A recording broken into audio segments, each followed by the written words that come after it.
Hi muckers, welcome back to my YouTube channel. I hope you're all doing very well. Before we get into this video, if you're not subscribed, please consider it. I'm going to be here every single day, and I know that 67% of people that watch my videos in the last couple weeks are not subscribed. So please consider joining the little mucker army that we have here. But anyways, okay, today we are going to be talking about the recent cancelled episode that Tana Mongeau did with Paige, her friend.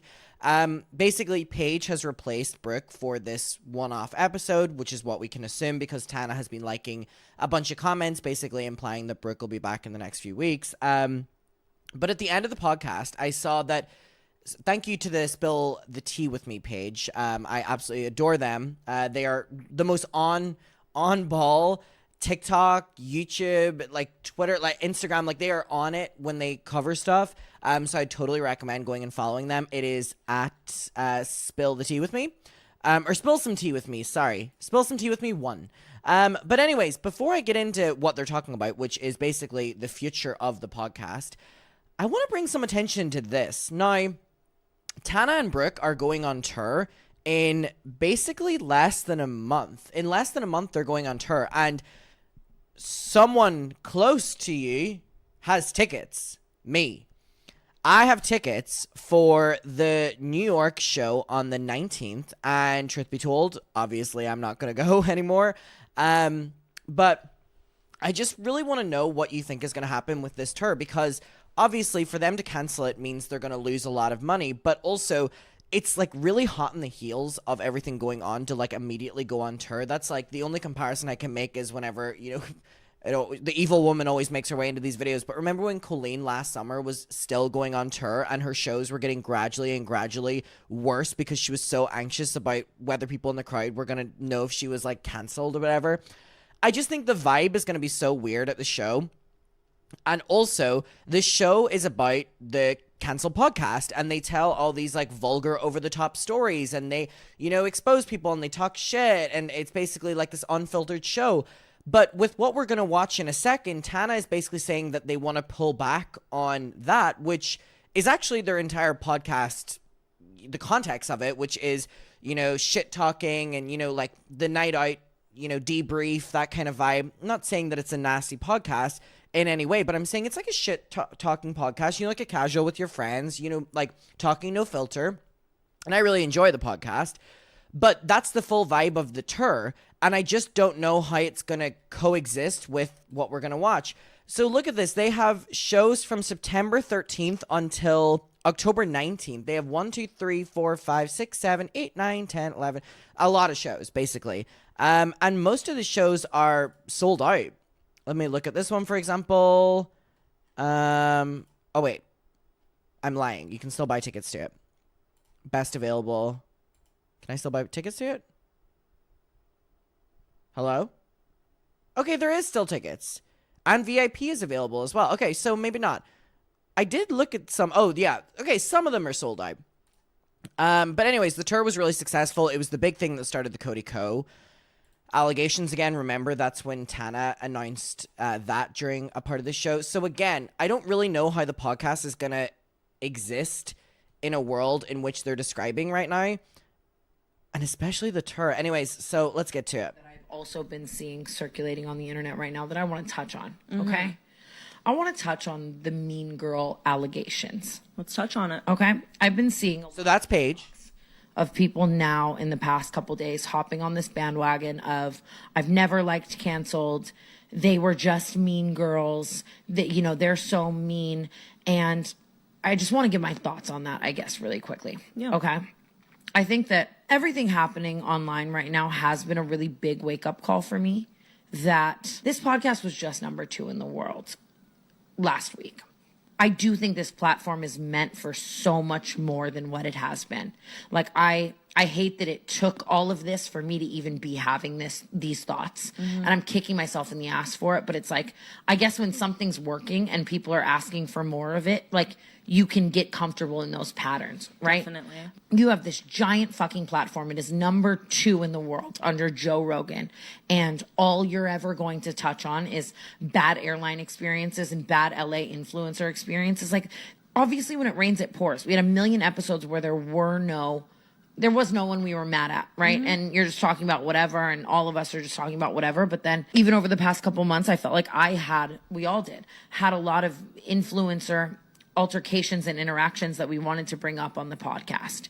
And I don't think two wrongs make a right. Like, I am sitting on here right now to say that I still don't think Alyssa Violet is a good person, and I stand by everything I said. I still don't think Clinton Kane is a fucking all-star amazing boyfriend. Like, Okay, here's my thing.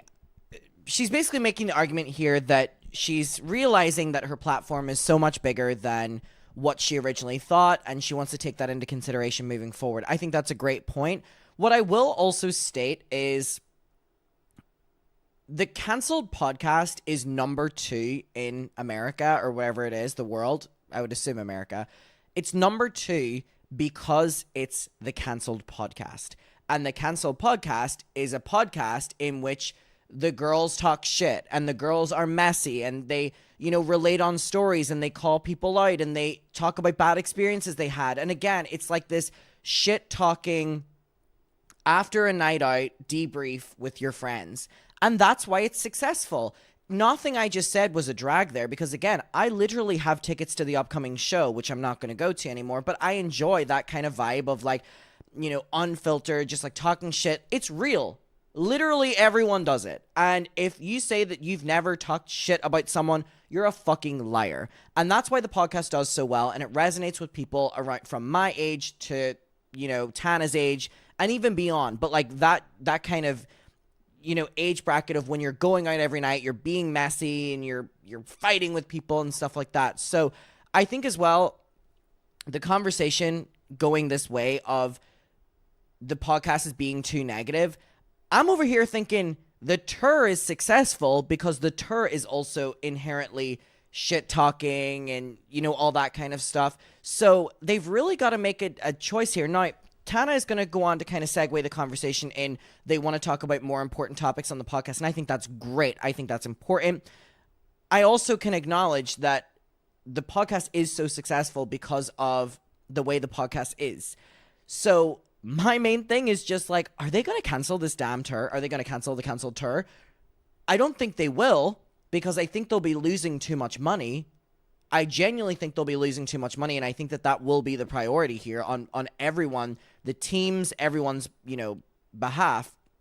But isn't the show now going to be so fucking awkward? Like, there's going to be a huge elephant in the room, but also now apparently, like, they take back talking shit about people, but that is why the show is so successful. I don't know. There's a lot really up in the air right now for the canceled podcast. I know the fans are freaking out. I know the general public that just enjoy the podcast are a little bit wondering what is going on. I would love to know people's opinions. But this argument that Tana's making, that we have a big platform, we should be talking about more important topics than Clinton Kane. I'm like, yes, I absolutely agree. I think that's very important, and you can segue that into things as well. But the podcast is successful because of what the podcast is. It's called the fucking cancel podcast. They don't cancel each other out. You know what I mean? Just because one person is super wrong for the shit they did, that doesn't mean these other people aren't. And I stand by that. And I think I've always, in all of my story times and everything I've ever done on the internet, I have been very honest about shit that has happened. Yeah. With people, experiences. If something wasn't good, I'm going to talk about it. I'm no stranger to a rant or a story time. And that's always what I've done. But I also realize that when a platform is this big, all it is should not be lobbying a bunch of fucking hate to other influencers. Like, I am definitely in the place where I recognize that there should and will be more for this podcast than just that. Yeah. Like, I want to speak on things going on in the world. I think that it's like when this many young girls and gays and nays are listening every single week, like, there is an undeniable change that we are able to make with this many people listening. And I just want everyone to know I realize that now more than ever. I think as much as we get on here and we laugh and we giggle and we can talk our shit, you have a platform that can reach a mass audience, and it's also so important to talk about deeper things and more serious conversations. And I think that we should continue to do that as we go on. That's just where I'm at, where it's like, I don't want to be 30 and kicking myself in the ass that I had millions of people listening to me every week and I made no fucking change to the greater good of the future or the greater good of the people listening. And that doesn't mean to say that I'm not going to be honest and rant about things and people that are wrong and doing bad. Here's another thing.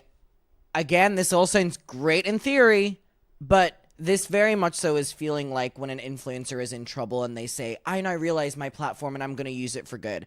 I don't think that Tana should be doubling down this much on it, because I don't think that this is how I don't think the fucking cancel podcasts are going to be doing daily updates on the fucking presidential debate. I don't think they're going to be doing daily updates on, you know, what is going on in the world in terms of, like, I'm trying to think, like, different laws, or there's nothing really coming to mind right now. I'm trying to speak specifically on, like, America, where they're, you know, speaking to an American audience, I guess.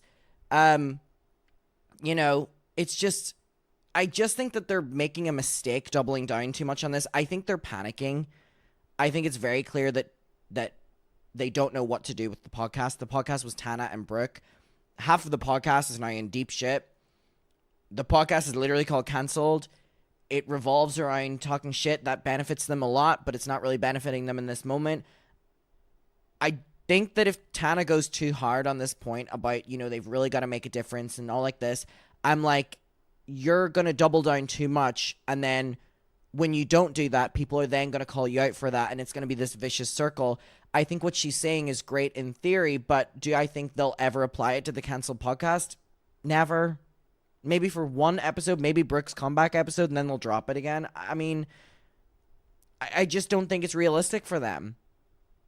I don't know. Maybe I'm being negative, but... But at the same time, I think there should and will be so much more of a place on this podcast for positivity, having people from different perspectives and different walks of life on. Again, this just sounds like when influencers get canceled and they go, I want to use my platform to interview people. Like, it's like the Laura Lee, you know what I mean? She made that one video with homeless people and was like, I want to do this more. And then people didn't care about the cancellation, so she never did it again. What do people do? Call her out for that, for being fake. Hear more about that. Like, even, I think for a while, I hope they keep this up. Podcast serious, right? I associated those things with being serious. And I was like, I just want to laugh. I want it to feel like when you go out for a night with your girls and you wake up the next morning and you're sitting on your bed hungover, unpacking everything. Yeah. You know, and I still feel that way, but that doesn't mean that there can't be a juxtaposition of the two. Yeah. Like, I think you are so multifaceted, and you should be able to show that, you know, and have some episodes where it is hooty and funny and we're giggling, and then other episodes where we sit down and we do have deeper conversations. And I think that there can be rants about mundane LA experiences, but at the same time, if you can put that much passion towards that, like, I was saying this to you the other day, but it's like, off camera, you and I will have the most serious fucking 5-hour conversations about injustices or people who are done wrong or things happening in the world and how we feel about it. And obviously everyone tells an influencer, don't speak about your views on the world and politics and everything that's going on. Just shut your mouth and keep it pushing. But I'm recognizing that this podcast is fucking huge and this platform is fucking huge. I wouldn't feel right if I carried on without acknowledging the fact that, especially these last few episodes and the cancellation, like, they're just all about LA shit and Alyssa Violet and Clinton Kane. And again, that is why the podcast is successful. That is why the podcast is successful. Again, I hope if she's going to put this energy out there that she maintains it, because Lord knows this will be a cancellation for Tana if she puts out in the world that, you know, she finally realizes that she needs to use her platform for good and then she doesn't do it. We've seen this story over and over and over again.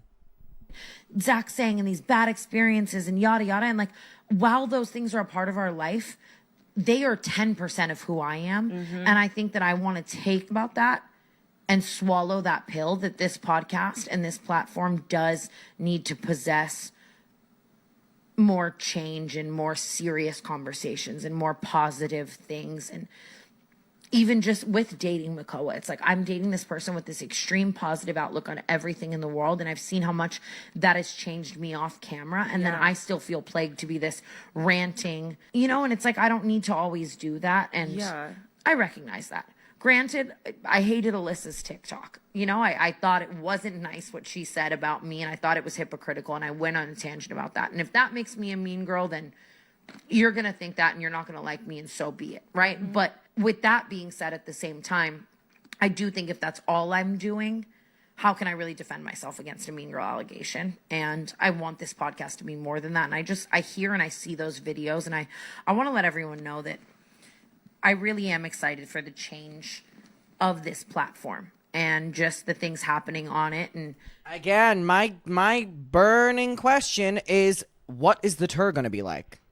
Are they going to completely redo the tour from its original standing, where they're, you know, telling stories and being messy and calling people out and exposing things and stuff? Like, if they're going to put this out, they've got to stick by it, or else they will get a lot of backlash. What the future episodes will entail. Don't get me wrong. I think the future episodes will still entail silliness and hootiness and probably some rants about some people that are awful. Rightfully so. But that is not all it's going to be from this point forward. And I fully recognize that. And I am excited and here for that. I'm here for the change of this podcast, no matter how it comes. Like, I recognize that. And I want everyone to know that. I don't know. We are so lucky to have this platform, and I think it would be a disservice if we didn't utilize it for good. And there's so many fucking things that we both feel passionate about off camera. And again, it's like you live in this world where everyone's like, don't talk about that. Just, you know what I mean? But like, why? Yeah. Like, and I've always been so honest to myself on camera in all of the ways that I am. But again, it's not all of me. Yeah. And I think everyone loves you for who you are, and you are so complex that you should be sharing your views on more than just influencer drama and LA drama. You have so much more to offer than that. And I think you should show the people that. And I think, again, it's like I said, you just get Again, by the way, I don't want to sound like a hater. I think this is all great. I just want to see if it comes into fruition. I'm not going to sit here and be like, oh my God, they're great, or this sounds amazing, when I have heard this story from many people before when they're in hot water, where they just want to kind of, we're gonna do better kind of thing. In this loop. Like, it was working. That's what people requested, and it was happening in my real life, and everything I said was honest and something that I stand by. Yeah. But I shouldn't be comfortable and complacent in that being the only thing this podcast is about. And I'm not the same girl I was when I started it. And as I get older, I think that, I don't know, I just want this to be a place for more real things and to make real change. And I just want to recognize how many people are listening and thank them for that, and understand that even if it is just a few TikToks that I saw that stuck with me, like, I'm not about to die on the hill that it's a Katie Heron and Regina George podcast. Yeah, there is so much fucking more to be said about everything happening. And I'm even just excited to open that conversation with the fans, where it's like, instead of being tweeted like, what influencer do you hate the most? I want to be able to be tweeted like, this is happening right now in the world. Can you talk about it? And then the podcast is a balance of the two. Absolutely. And I don't know. Those are my thoughts on that. And yeah, and I'll stop there. But I think we're never one to shy away from having any difficult conversation off camera ever. Exactly. And I think that needs, the difficult conversations need to be brought to the forefront on camera more. And I'm here to say that I think that I've also been seeing. All right. Well, here's the thing. That all sounds great in theory. Sorry for being a negative person, but I've just heard this story so much from people when they're in hot water, never when they're co-hosts in hot water, it's the first, that I don't want to look like a dick right now by being like, oh my God, this is so exciting, and then everyone in like 2 months is like, Adam, like, nothing ever happened. It sounds great in theory. Again, to close off, I don't know how the tour is going to happen when the tour was sold as the podcast, but now the podcast is completely changing. And it's now no longer necessarily going to be what the podcast originally was. I don't know. I think they're all panicking. I think they don't know what to do. But I'm going to be honest, I appreciate this rather than just sitting in silence.